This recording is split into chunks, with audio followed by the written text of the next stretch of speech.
Pemirsa, Polres Ciamis, Jawa Barat menangkap pelaku pembunuhan seorang pria karena motif cemburu. Pelaku baru ditangkap dan sempat buron karena selalu berpindah-pindah tempat saat diburu polisi.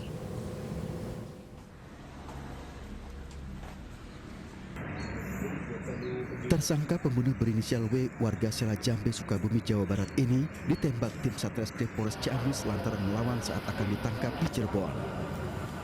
Pelaku selama ini buron dan selalu berpindah tempat sehingga sulit ditangkap. Pelaku diketahui membunuh temannya lantaran dibakar api cemburu setelah melihat teman wanitanya datang bersama pria lain. Korban yang bermaksud melerai perkelahian justru meninggal dunia setelah ditendang di bagian ulu hatinya. Datanglah saudara Nudin, korban 2 yang bermaksud melerai. Namun mungkin karena tersangka terpengaruh oleh alkohol, malah menyerang saudara Nudin dengan cara ditendang ulu hatinya. Ketika tertendang, saudara Nudin tidak sadarkan diri, kemudian meninggal dunia. Pelaku kini ditahan di Polres Ciamis dan terancam hukuman 7 tahun penjara. Pemirsa, pelaku pembunuhan anggota TNI di Depok, Jawa Barat ditangkap polisi. Korban Sersan 1 TNI Yorhan Lopo tewas karena menderita luka tusuk di bagian dada saat melerai perkelahian.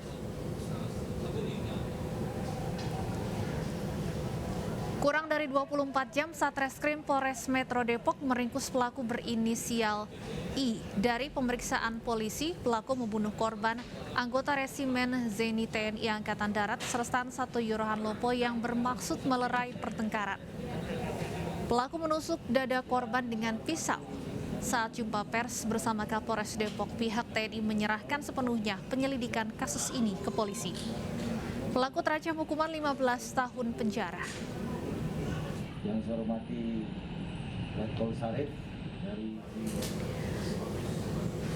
Dan pemirsa, untuk mengetahui informasi selengkapnya kami sudah terhubung dengan rekan Iyung Rizky di Mapolresta Depok. Ya, Iyung, apa sebenarnya motif pelaku menusuk korban? Ya, pemirsa, awalnya memang antara pelaku dan korban tidak saling mengenal dan tidak memiliki masalah. Namun awalnya perselisihan bermula dari kedua temannya, inisial M dan A, yang terlibat perselisihan. Dan korban datang untuk melerai, pelaku pun ikut membantu temannya yang sedang perselisihan.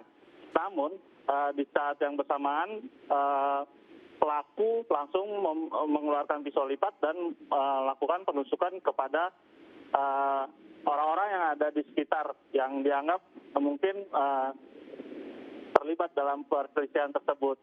Dan korban pun tertusuk di bagian dada dan satu orang lainnya tertusuk di bagian paha atas.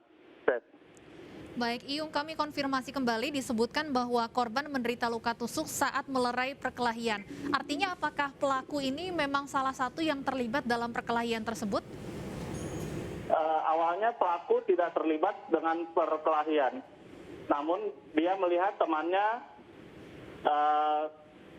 terlibat perselisihan sehingga pelaku ikut membantu temannya. Pada saat kejadian ini, apakah pelaku dalam keadaan sadar, Iyung? Menurut penjelasan polisi, pelaku dalam keadaan sadar dan memang di area tersebut memang sudah seperti saudara semua, namun dari satu kampung yang sama, Seth. Baik, Iyung, pihak Polres Depok sudah menggelar konferensi pers terkait kasus ini. Apakah pelaku menunjukkan rasa penyesalan ataupun ada ungkapan permintaan maaf dari pelaku? Ya, baik. Memang saat ditanya oleh Kapolresto Depok, pelaku menunjukkan rasa penyesalannya terhadap korban dan dia sempat meminta maaf kepada keluarga korban. Memang perselisihan itu sebelumnya sudah clear dan saat itu memang pelaku tidak tahu bahwa korban itu akhirnya mengembuskan napas terakhirnya di semak-semak karena saat kejadian saat ditusuk itu korban langsung lari ke daerah semak-semak yang memang tidak terlihat atau gelap, sehingga pagi harinya baru terlihat korban sudah tidak bernyawa ditemukan oleh warga. Baik, terima kasih Iyung Rizky melaporkan langsung dari Polres Depok, Jawa Barat. Pemirsa, seorang anak yang mengenakan seragam sekolah nekat mengarungi sungai menggunakan box styrofoam. Informasinya kami hadirkan usai jeda.